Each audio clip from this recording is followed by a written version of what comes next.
Hi, I'm Heather Strotter, and this is A Place of Yes. In each episode, we have honest conversations about grief, the messy parts, the unexpected moments, and the ways we begin to heal.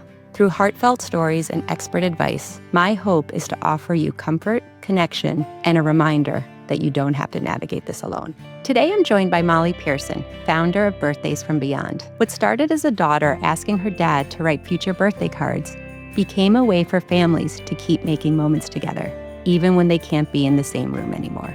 We talk about the pull of anticipatory grief, the comfort of small rituals, and how a box of blank cards can turn love into something you can hold. Molly also shares what this work has taught her about paying attention to the life right in front of you. Her story is tender and practical, and I'm grateful to share it with you. So today's conversation is a little bit different than what we traditionally do on A Place of Yes, in the sense that my guest, Molly Pearson, has started this, I don't know, I kind of call her like an entrepreneur, but she has started a business that I think is going to be of such value to the listeners of this show. She is the founder of Birthdays from Beyond, and I just think it's such a powerful idea. And even the name, honestly, when I first saw the name, it got me thinking about, ooh, like, I think I know what this is, but what is this? So welcome to the show, Molly. Thank you for being a part of A Place of Yes. Thank you so much for having me. So one of the things we've been doing this season is we have started off by asking our guests kind of something light, just because the topic does end up getting pretty heavy when we talk about grief and all of the things. But so we kind of say, what is one thing that you have said yes to lately or recently? And I know it puts people right on the spot, so I'm going to give you a few seconds by answering the question myself. Great. One of the things that I said yes to this past weekend was my son's home from college, and he is 20, and he has become obsessed, and I mean obsessed with golf, like watching the golf videos, playing multiple rounds a day, like every day, like very into it. So I was thinking he'd be playing with his friends or his girlfriend. I was not thinking I had to tap in. But he's like, Mom, let's do this. So I played 2 days in a row. I played Saturday, I played Sunday. It was starting to get cold this weekend. I was like, I thought I was done for the season, and I'm not a great golfer. I just golf because my son asked me to, basically. But I will say that I was so glad I said yes, not only for the time that I got to spend with him, but I had like the 2 best rounds I have ever played, certainly this year and maybe in my life. And I think I'm crediting it to my whole, like, I'm trying to be much more like, let it go, don't worry about it, like, enjoy the moment lately. And I feel like I didn't go in there and stress about what I was gonna do, and I had fun. So that's my story. So hopefully that gave you enough time to think of something. Something that I have said yes to is I said yes to packing up my whole life and moving from my home into a small part of Central Coast, California, and Paso Robles to live and work with a horse trainer.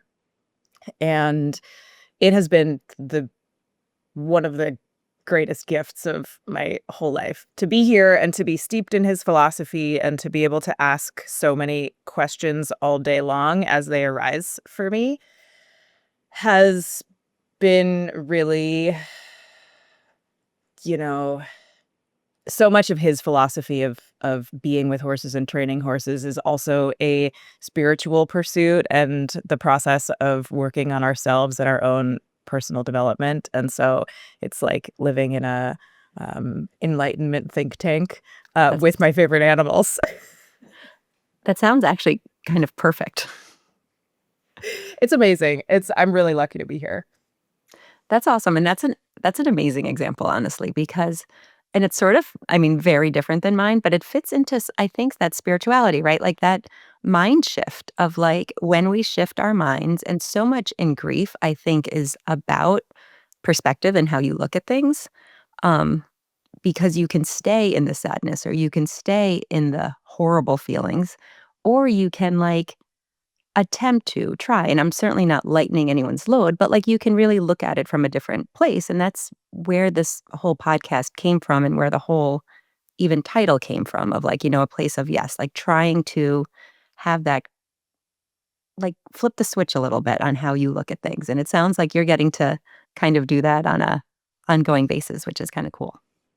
Yeah, every day is something different, and he's always coming down to the arena, and he's like, "Oh, I was listening to this book," or "I was, having this conversation." We trade books back and forth a lot, and I just finished my 5th reading of, A Lion Tracker's Guide to Life, and it's a book I recommend to everybody, and it's about following the track of your own life and listening to the thing that's inside of you that's sort of calling you forward. And the quintessential line of the book is, I don't know where I'm going, but I know exactly how to get there. And it's about following just that very first track. And as soon as you get a hit or an idea or a desire or something to move in some direction, that's what you follow, and you don't know where it's gonna end up, but you track that feeling in your body, you track that aliveness, or you track that sorrow, you track the grief, and you move in that particular direction just one track at a time, and part of tracking lions and part of tracking your own life is losing the track, and that's equally part of it, Yep, and yep, then you just come back to that first track yep. again and again, and it's given me and a lot of people who I know who've read it such a freeing framework for feeling like you have to have it all figured out Yep. and know where you're going, and it's you just look for that first track. I don't know where I'm going, but I know exactly how to get there. This is the second recording in a row where I have had a guest who has shared a book that sounds like such my next reading. So thank you for sharing that. And I'll actually maybe we'll even put that in the show notes because that does sound like it I don't know that anybody can benefit from this kind of thing, right? Like, and I think that, and no matter what age, because I'm 51, but I'm still like I feel like sometimes I have even more of that than I did when I was like much younger. Like, where am I going now? Like, what is my purpose now? Like, who am I when I'm not like talking about grief and doing this foundation because I lost a son and then being Ethan's mom, like, right? Like all of that, like getting back on track and be like you said, being off track is just as valuable as finding your way to the track. But so that kind of segues a little bit into what I really want to talk about with you. And there's a couple of different things. But first, I want to start, especially because I opened with it, birthdays from beyond. Can you share about that and what inspired you? And I know that you had thought that your father was terminal, and some of that came out of that. And if you could just share with the audience a little bit about that time frame and where the idea of birthdays from beyond came from. Yeah, sure. So the story wouldn't be complete without prefacing it by saying my dad and I are very, very close, and we've always had a really easy, wonderful relationship. And for my birthday every year, he has always given me the greatest birthday cards, and they reflect on things that he admires and appreciates about me, and, he points to the tracks that I've been following of my life that he really looks up to or appreciates, and it didn't really land for me just how significant those cards were to me until he got his cancer diagnosis. And I thought, oh my God, like there's going to be a day where I don't have anything new of my dad, where I don't get to experience something of him, where I'm not going to have his reflections or his humor or his wisdom. And that's going to be really devastating. And so for my birthday, this was a couple of years ago, I handed him a stack of 75 empty birthday That's a cards. big stack. It's a big stack. I gave him a monumental task, and I don't actually expect him to finish doing all 75. But That's awesome. I handed him so many, and I said, "Dad, would you please fill out these birthday cards for me? And I am gonna keep them, and I am gonna open one a year every year after you die." And when he was done crying, he said, "You got it? I'm on it." And I didn't really think much more about it until a few months later when we were on a trip together, and he just kind of like wandered down the hall as he's known to do very early in the morning. He wakes up at like 4 and he's like, "Who wants to hang out with me?" Um, so it's like 6 a.m. and he goes, "Hey Molly, I was writing some of your birthday cards and I just thought, you know, I think I think you're really onto something. I think you could really turn this into something. And if you did, what do you think of the name Birthdays from Beyond?" I And didn't I realize was that like, came from your dad. That's even more special, honestly, right? That's awesome. Yeah. And when he said that, it's like I got the whole download, of what I wanna do and how I can't be the only person who wants to experience opening a card for the first time, from somebody that they love who's no longer here, to have some kind of we have the memories of someone, uh, but part of my anticipatory grief was I'm not gonna get the new memories with him. I'm not gonna get his new quote of the day or his new take on something, and what a loss that is because he's so brilliant. And so I was trying to capture lightning in a bottle for me, and once he suggested that, I thought, "Okay, I can't be the only one who wants this.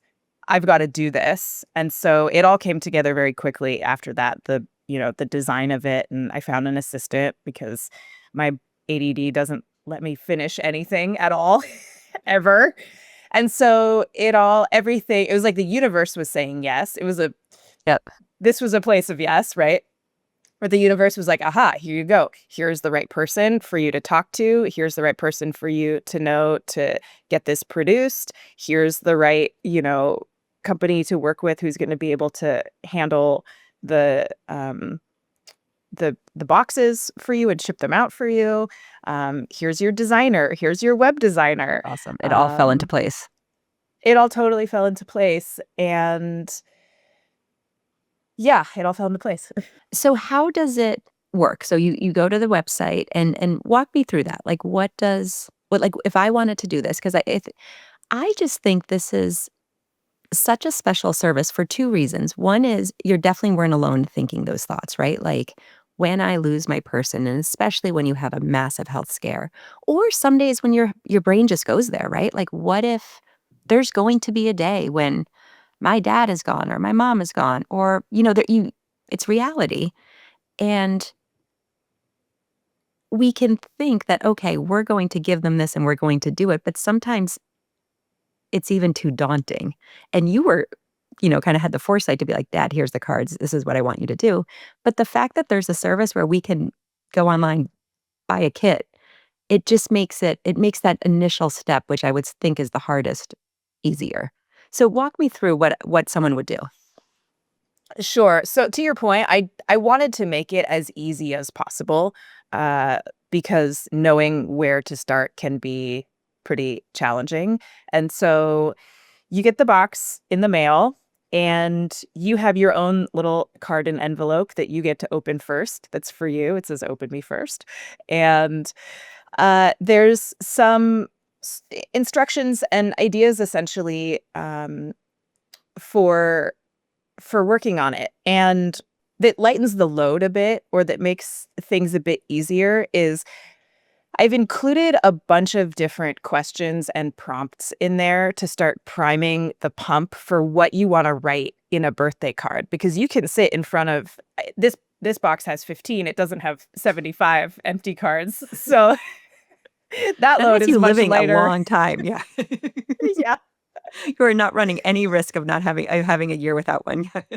Right, exactly. Maybe I'll open one on a half birthday, maybe on, his birthday. Yeah, I'm, like, awesome. really trying to I love it. um, so there's 15 cards, and there's something like 50 or 60 questions Oh, okay. that you can reflect on, and there's sort of 2 tracks. You can answer the questions where you reflect on your own life, and you can share some of your own history and your own stories and your own memories and wisdom that you wanna pass on to your kids, or you can go down the track that is reflecting on your child and what you love about them, some memory that you have of them that's really meaningful. You may wanna tell the story about how great it's been to embark in a golf passion Yeah. together. I know I'm almost tearing up as I think about writing these. Yeah.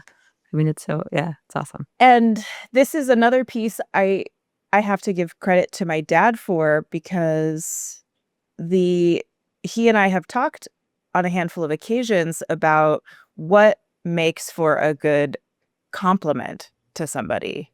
What makes for a good, and this could be translated into a birthday card, but he goes, "Molly, whenever you tell somebody that you appreciate something about them, that's step 1. But step 2, if you really want to take it deeper, is tell them why you appreciate that about them." And I could say, "Heather, I so appreciate that you have launched this podcast." But even more so, what I really admire is that you are taking something that you were called to do, and you are bringing it to the world in a bigger way, and you are helping so many people in the process. And that's such a good like, you just did a perfect example of the difference of that, right? Like, of the initial compliment versus the meat, like, the guts of it, right? And that's what you wanna give through these type of cards, or just really in general. It's a good life lesson, really. But Right. Yeah. yeah, yeah, I mean So I wanted to set it up so that you kind of couldn't fail Yeah. with these. And it doesn't have to be a morose adventure that you that you go on in writing these cards. It doesn't have to be depressing. It doesn't have to be sad. Like, how great to get to reflect on your kids and go, "God, you know what I love about you so much is the way that you have a diverse set of passions and that you follow through on them, like, all the way to the bottom of the well. And how exciting it is for me to watch you pursue things that you love. What a gift you bring to me in my life by you living in a way that's in accordance to your passions." I think you just raised something so huge about this, though, is it is not morose at all, really. Like, it's really like, going into this with the mindset of that, and you had said something before, like, when you were thinking about, like, if you had lost your dad, like, it's these birthday cards, it's these memory like, and that's the thing I think that is or at least for me, has been one of the hardest things about, like, loss and grief, is that the memories stop. Like, there is a solid day where you no longer have memories with that person. You no longer have photographs. You no longer have these moments, and the more time that passes, and I always get hung up on the photographs, as something, but moments, right? Like, you look around my house and all the pictures of Jake, they stopped when he was 4. You look at Ethan and they start at 0 and they're up at till he's 20 now. So there's 20 years of pictures. This is a way to not really, but it's a way to keep that going. And I find that the opposite of, like, depressing, right? Like, it's just such a gift, and I would imagine the receiver, and I'd love to know if you've heard back from people who have purchased this, and what their thoughts are, but I would imagine that the receiver comes to look forward to these annual cards very much for those reasons, not to be reminded of the loss, but to be, like, reconnected with their person is how I sort of would, and it's like it's Yeah, one more memory that is, I don't know if memory is the right word, but it's one more moment that you're able to have with your person when you thought you weren't gonna have anymore. exactly. You get to have something new so that you are not only drawing from, this is not the greatest word for it, but the recycled Yep, memories. yep. Uh, and it is it's another new gumball in the machine. It's another it's something that you don't know. It's something new that you get to experience. And I think that that is was the really the primary, like, driving factor for me in this is I want to experience something of my dad for the rest of my life, not just the rest of his life. Yep. And that's very powerful. That's incredible. Have you gotten feedback from people who have used this? Like, do you get, like reviews is the wrong word, but, like, people that being like, "Hey, Molly, I bought this and blah, blah." Like, if you could you share any of those? Because I imagine that's gotta be awesome too. Yeah, I have gotten feedback actually in some really interesting ways that I wasn't quite expecting. The first gal who was helping me work on this project, her cousin purchased one and actually used the box to write letters to her twins who she miscarried. Oh, wow, And okay. she is writing these as letters to them as a way to stay connected to their memory each year on their birthday, or Oh what my would have goodness, been their okay. birthday. So she took almost the inverse of it, but said it has been incredibly healing and powerful to have a framework. And, the box comes in this it's a nice time capsule box with a ribbon on it, and you can keep it in one place. And so you're not apt to lose it. Everything is all just, in one place. And she has this one particular thing that she's been turning to each year, on, the day that she has chosen, and it gives her something to do in this memory and in this grief and in this honoring of her miscarried twins. So that was a story I was totally not expecting, but this has come out into the world and people are making it their own. I mean, I almost just kind of got chills, because, Jake's been gone 15 years, just about 15 years, and in the beginning, it was really easy is so not the right word, but, like, we would on his birthday, we would do X, Y, and Z, or you know what I mean? Like, and I would bring this to the cemetery, and I'd get him a gift. Like, we just had our routines, and as time passes, it gets a little harder, and we still have our, like, kind of family routines, and we try to be together on, like, his the day that he passed and on his birthday, but I don't wanna say you run out of ideas, but you run out of ideas of, like, what else what else am I gonna bring to the cemetery this year? Like, what am I going to do? Um, and what a beautiful connection, what a way to really and especially if you believe in, like, as I do, of, like, there is this, like, other world kind of connection and, there's this ability to communicate in some form or another, and I think, oh my god, I had not that is beautiful, and for someone one of my questions was gonna be, like, what are some of the other relationships? Because it lends itself so clearly to, like, parent-child, but that's beautiful. Were you expecting anything like that, or that was just, like, Not at all. not at all, right? How cool, though. Not one bit. I thought it was so beautiful and so creative and totally unexpected, and my initial thought was parent to child or maybe grandparent to grandchild. Um, a when I launched my sort of beta box of these, I gave a couple of boxes to a former partner of mine and 2 for his, brothers. Essentially, what he did was he sent all of these boxes to his dad, um, who struggles pretty significantly with his eyesight, and Okay. so he needed his partner of, you know, 35 years, um, to help him write these cards. And in the process of writing these cards to his 3 sons, he got to have these conversations with his partner about remembering his kids, writing lessons and wisdom. And so in the process of the 2 of them creating these cards together, they had all of this time together where they got to reflect on what his life was like, memories of the kids, and it became a really connecting experience for the 2 of them, which is also a thing I wasn't entirely No. expecting to hear about either.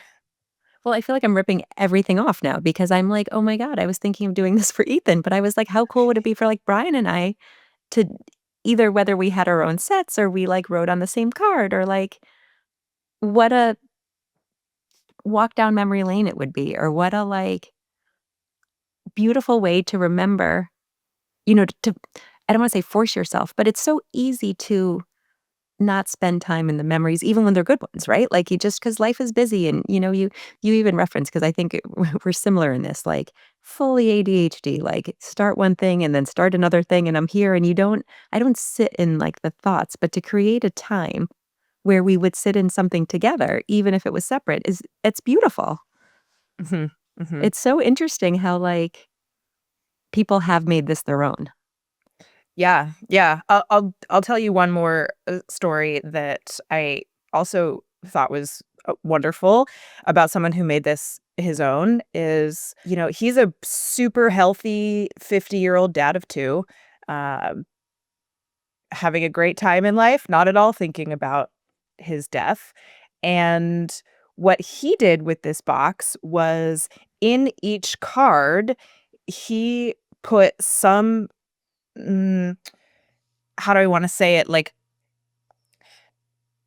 family history, family legacy. So he put his parents' wedding photo in one of them Oh. and told a story of his parents because his kids never met their Yeah. grandparents. And so he is telling the story of, grandma and grandpa getting married, or he put a baby photo of his wife in one of them. This is what your mom looked like when she was born. Here is the, newspaper clipping of our wedding announcement. Here's a little like token or trinket that was meaningful to me, and so he's actually using it almost as like a family legacy, ancestry, um Like passing on the history, really, like the Yeah, wow. yeah. I'm almost, like, speechless because I thought it was such a great well, like, it's such a great idea in its, like, truest form, but then there's all these other spin-offs that really, like, I'm sitting here thinking about so many friends and family members. I'm like, this is such a and again, I go back to my, like, this is something that we all want to do, but you don't or I don't make the time in daily life. Whereas just like you said, having this box, having this time capsule, having a tangible thing where you choose either the date you do it, whether it's on a birthday or like when you maybe you do one, every April 15th. I don't know. That's tax day, so it's kind of a weird day to do it. But I don't know. You know what I mean? Like you pick a day and do it. You have no excuse not to. You can't just keep adding it to the to-do list. You're instead checking it off the to-do list a little bit. And I just love it. I love the way that people have turned these into things. I love, um, like those are 3 very unique stories that I would not have thought of, all of which are super powerful. And I wanna do I all of d them. Yeah. Yeah. Yeah, they're not things I had thought of either. I thought simply, "Oh, parents, here, write these cards for your kids." Yeah, for And sure. it has taken a life of its own. A gal who is in some photos on my website was talking to a guy at Starbucks on her way to come to the photo shoot with me, and she told him what she was doing, and he said, "Ugh, my mom died of cancer 2 years ago, and what I wouldn't give to be able to open up a birthday card from her right now, I mean, that would mean the world to me." I mean, that's it right there. I think of my husband who lost both of his parents in the last couple of years, and even though they were older and, he still has, like, in his phone, like, he would always, as his they both had a little bit of dementia and Alzheimer's and stuff, so he would always, like, make a point a couple days a week to call each of them, and he's got the, like, little alarm on his phone just as, like, a reminder. Because at the end, the it wasn't really a back and forth conversation, it was more just of like a talking, but he still keeps those alarms, like, they go off several times a week to, like, call father or whatever because you cling to anything once the person's gone, and what a gift it would be to have that coming once a year or whatever. It leads me to, like, one of the things that has been a theme a little bit, throughout the show, but certainly in my conversations so far this season, and it has been that feeling of being alone when you lose someone in your grief, like alone in many different ways, right? It's that feeling of like nobody understands what I'm going through. even though we know through these conversations others do, but it's hard to initiate, it's hard to find people, it's hard to be open. But then you also feel alone because you've lost a person that is an integral part of your life. And I just have been thinking of those themes that we've been talking about so many times in relation to this. And your sort of example from the guy from Starbucks is was a perfect segue into it because it's exactly that. Like, we are all alone in some of our thoughts and feelings, and this is a way that you can almost, preemptively help your people you leave behind a little bit. I'm being a little, like, in my head about it, but you know what I mean? Like, it's just this when you've lost someone, you know what that loneliness can feel like, and when I think of, like, Ethan feeling that once Brian and I are gone, I'm sad for that, and this is a way to sort of course, he's still gonna be sad, but it's a way to flip it a little bit. Yeah, I'm for some reason, what's coming to mind right now is the Tibetan Book of the Dead and how in so many other cultures there are rituals around death and loss and grieving. There's sitting Shiva, there's and it's something that we are really drastically lacking in the West. We pretend it doesn't happen. We often don't see the body. We, you know, we go back to work right away. And there's something about the culturally accepted ritualization of grief and grieving and loss and death that I think lends itself to having a more integrated experience with it, maybe fighting or being a salve to some of the aloneness of it that we often don't have. And it's one of the things I appreciate about your podcast is, pushing the conversation forward so that there can be more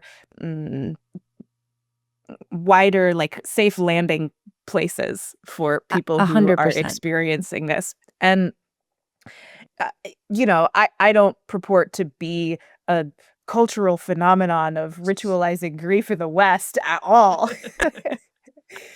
But if it can be something that, you know, someone can use or something that someone can do, I think often, if you're anything like me, like, I think about, "Oh, I feel a certain thing. What can I do? What can I do about the feeling?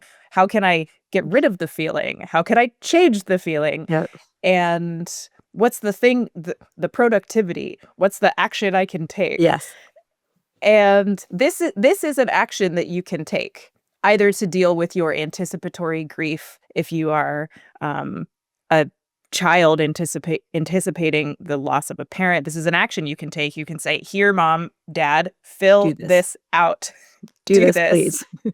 Yeah. And if you're a parent, you can go, God, I feel sad for the grief that my child is going to feel when I'm gone. So here is something you can do to set your kid up for a less lonely experience And if you're a whack posthumously." job like me, I can still tell him what to do. I I can leave him Exactly. I Make can your bed. continue to just, boss him from Right, beyond. Yeah. contribute to your IRA. Yeah. Don't Open forget. doors for people. Be Eat your kind. Yeah. vegetables. Yeah. See, there's all kinds of perks from it. Oh god, I Um, love that. yeah. Yeah, you can still be bossy and Yeah. parent from Bossy from beyond. It's gonna be my bossy little from beyond. it'll be my little spin on it. Oh god, that's good. So I want to circle back because I do think this is important for the audience too. You started this and you had referenced your dad had cancer. You were doing this because you were like, "Oh my god, I'm going to lose my dad." Your dad did recover at that time, correct? Yes, he is still here, and we are grateful for every day that we have with him. He has a whole new set of health issues that I'm not feeling totally relaxed every day Yeah. um, about it. So you're kind of back But in that anticipatory stage. yes, but the cancer is gone, so we'll call that a win. Absolutely. Absolutely. And every day that you, right, like every day that when, especially in those moments when you thought they were limited, every day you have is this like super special gift. It it is, and I will say in a weird kind of morose way that it feels a little bit easier with this new round of health scares. Having experienced my first big whopper of "Oh, wow, he could really die." Yeah. And now that we're on our next one, I mean, I feel like it's maybe not quite as scary, although on 4th of July, he was close to death. Um, but he like, he's doing great, but having had that first experience, it was like popping the balloon, this Yeah. illusion of my dad is gonna be here forever because my dad is my dad, Yep. and having had that experience, now everything on this side of it, is, uh, I don't know what it is. That's a full sentence. No, but I like that analogy you just said, right? Like, because I think everybody has that moment. And if they haven't had it, they are going to eventually, because there's that moment when you have to, there's like the two things, right? There's like the moment when you start to face your own mortality and various, for whatever reason, right? Like, I think sometimes, like, for me, like, parenting kind of brought that on because all of a sudden you're responsible for different people and different things. And there's this whole different thought that happens. But there's that moment when you recognize that your mother, your father, your cousin, your uncle, your like people who are an integral part of your life are not going to be there forever. And that is always it's a difficult moment to that initial moment is really difficult. And, kind of like I remember when I was like, oh, my parents will live forever. And then you start to see them getting older and you start to see things shift and health things pop up here and there. And you start to sort of recognize, like, wait a minute, like, how am I going to live differently? What am I going to do differently? Because this is not forever. Like, and I think those are really, um, I don't want to say aha moments, but they are the balloon pops. And you recognize that this is not forever. Like things will change. Yeah, there's a story is coming to mind for me. A handful of years ago, I was training to compete in a 1,000-kilometer horse race across outer Mongolia, Oh, wow. and it's a recreation of Genghis Khan's kind of conquest route across the steppe, and it's Pony Express style, so you get a Wow. new feral horse every 30 miles, and you Oh, hop wow. on, Okay. and you navigate by really terrible satellite Soviet imaging from the '90s, and you come across nomadic families who are camping on the steppe, and you stay with them along the way, who have no idea you exist or that you're gonna show up at their door, um, and it took a year to train for this, and my first couple of months, I wanted to just get to the start line because I was like, "Wow, this race is gonna be amazing. Holy moly, I can't wait to ride in this race." And on New Year's, I was at a friend's property, and I was laying underneath, like, in a grove of walnut trees, and a voice much wiser than me came to me and said, "This period of time where you're training for this race is an incredibly special period of time, and you are never gonna have anything like it ever again. And if you spend all of your time waiting to get to the start line, you're gonna miss all the gifts along the way. And just be present with everything that's happening right now. I know you wanna get to August 18th, but this is December. Like, be present between now and August, and the journey is the destination, the path is the goal, but having that reframe in that moment, I think is actually the greatest gift I've been given in my life, is to recognize that no matter what is going on right now, it is a special time and I'm never going to have anything like it again. The background of my phone says, I will never have this version of me again. Let me slow down and be with her. I love that. And sometimes it sucks to slow down and be with her. Sometimes she's a pain in the ass. Yeah, yeah, yeah. I'm talking about me, not you. Yeah, Yeah, yeah, yeah. totally, Yep, yep, totally. yep. Sometimes it is hard. It is hard because there's anxiety or there's grief or there's anticipatory grief or there's dissociation or looking at things I don't want to look at or looking at my own integrity, looking at my own behaviors, all kinds of stuff I do not want to slow down and be with. Yeah. But it's the same for, recognizing the mortality of our parents or of ourselves. And how can we slow down and be with this version of reality and of what is actually happening right now? To me, that's one of the most important lessons, right? Like, and it's sort of full circle from my silly example about something I said yes to, but like the golf, it's not about the golf, right? It's about like taking everything else and being like, in this moment, this is what my 20-year-old son, who every day is a day where he is going, like, he's so close to having his own life, right? Like, he wants to intern in Boston next summer. He won't be probably home for like everything is fleeting, right? Like, that is what life by nature.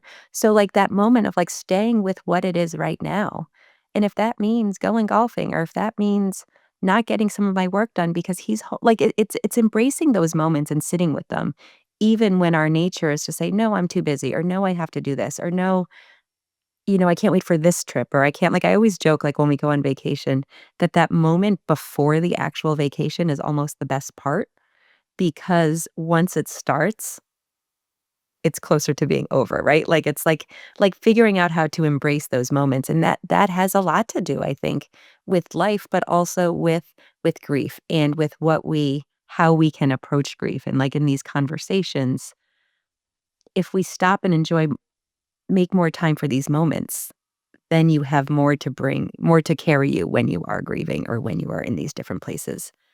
I wanna ask, I wanna kinda, like, talk a little bit more about what it's gotta mean so much to you and your father collectively. That's something that you started thinking that, so personally, like, "Dad, I need this from you, like, do these cards," is now a business and now is a service for others, and just even the examples you shared throughout this conversation that has changed and grown in so much ways. What does your dad think of it now? Like, does it bond you guys, or is he proud of it? Like, I feel like he's got a big role in this as well. Yeah, he's definitely proud of it. To his credit, like, my dad is just proud of all of the things that I do. And, It's like, what a awesome. guy, Yeah. What a great what a great role model dad to have. Um, he and I have always kind of connected and bonded around entrepreneurship. He and my mom started a business together 40 years ago. They're married and they work together and they make it work and they do an amazing job of it. And when I was 9, maybe, he and a couple of other families who we knew through our local like preschool started an interfaith Sunday school, and they said, "Hey, we're just gonna expose our kids to all aspects of all religions, and they can pick and choose what they want, and including nothing at all." But every year for Christmas, we would do a bake sale, and we would raise money for Christmas presents for immigrant families or for the ecumenical hunger program, and he and I sort of bonded a lot around him saying, "You're doing this, and you are gonna stand behind that table and ask the stranger on the street, 'Hey, would you like to hear what we're doing?' Or, 'Hey, can I interest you in some lemon bars?'" Or even though I did not wanna do that one bit, he said, Nope, like, courage It's is part of it. deciding Yep. that something else is more important than your fears." And him kind of pushing me in that way. And then I went to a really alternative middle school where we all started businesses in groups of 3 or 4 or 5 friends, and we pitched to VCs. I asked for $75 in startup capital. Um, Got to start somewhere. Got to start somewhere. And so we had all started businesses like that. And years later, I started a jewelry company, and my dad was really on board with me following my creativity and passion in that way. And so, in a sense, this project is another step along that. Um, I'm the image I'm getting is like walking on a bunch of different lily pads, like, eh, and It's like an extension of your relationship from the beginning, really. Like, it's just a very natural, it's kind of cool. yeah. So yes, he is proud of this, and um for him it almost doesn't matter what the it is. Yeah. It's Is Molly following through on things? Is she taking a bite out of life? Is she saying yes to Yep. things? How is she showing up in this way? And of course, it's very moving to him, for sure. And, uh, and it could be anything. Love that though, and that's such a testament to your relationship and really to this project because the love and the support that you have had in your relationship is what has made this venture, this project so important, not just in the way of which you started it, but in those stories of how you kind of almost given people the freedom to use this as they need it. So for those listening, how what is the process? What do you do? What is the website? How do they find you? How do they order? All the things. The website is birthdaysfrombeyond.com. And there's one thing that you can do when you go to the site is you can, I've got a little freebie on there, which is how like 3 steps to writing a meaningful birthday card. So if you want to start with something small and free, that's there. You can go and grab that. If you're ready to embark on writing some more tangible birthday cards, physical birthday cards, there's a little, shop now button. Um, and you order it and we'll get it sent to you. It's awesome.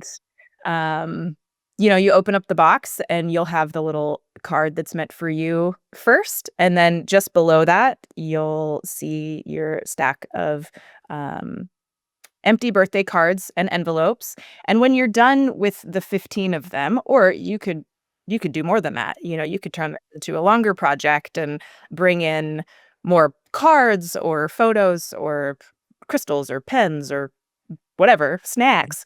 Um, Snacks from beyond. snacks from beyond, right? Bites from beyond. I'm taking this way too far.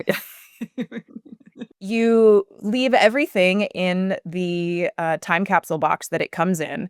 And when you're ready to give it to your children, I haven't heard of this particular story yet, although I think it's only a matter of time where, you know, partners who are in a relationship with each other, let's say one of them is terminal, um, to write cards for the Absolutely.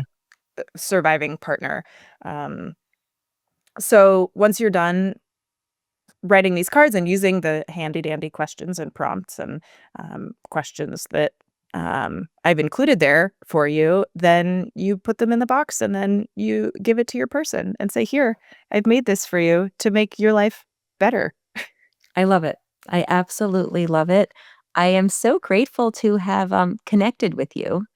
And kind of like I said in the beginning, this is a little bit of a different conversation, but we covered so many of the important aspects of just what this show is trying to do, right? Like living with kinds of grief and ways to just, I don't know, like I like how you referenced other cultures because we have talked about that in different seasons, right? About how we live such a um one-sided way about grief and there's all these other ways to do it. And I just love that this is it's like facing your own mortality and facing reality and it's just it's putting I don't know if this is making, I'm not trying to make light, but it's putting this like positive spin on it.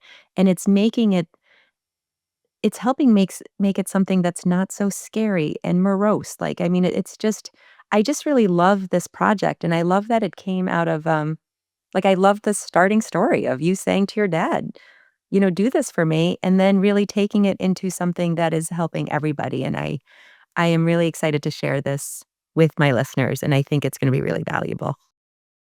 Thank you. And if anybody who is listening to this show uh, and does it, like, I want to know how it is for you. You can email me hello@birthdaysfrombeyond.com and let me know what the process was like. Let me know what you're going to use it for. I would love to hear some interesting new use cases for this. Like those 3 stories I shared earlier, I would be so delighted to hear about your own take on it, your own spin, how you're using it differently, you know, uh, that would be just like that'd be the icing on the cake for me.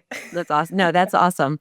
I think that sounds great, and I hope that you get some orders from us. I know that you will get one from me because 'cause I'm really looking forward to this. And thank you so much for being a part of the show. Thank you for hopping on and talking with me. I've really enjoyed this very much. I appreciate Me it. too. You're so warm and open-hearted and so easy to be with, and I just am really appreciating all of the work that you have done to be who you are. Thank you. Thank you. And as you know, right? Like it's never easy. Like it's always a work in progress. I feel like always. So I appreciate that very much. That makes me feel good. Thank you. Thank you for listening to A Place of Yes. I hope today's conversation brought you comfort, connection, maybe even a little bit of hope. If it did, I'd love for you to subscribe and share this episode with someone who might need it too. See you next time on A Place of Yes.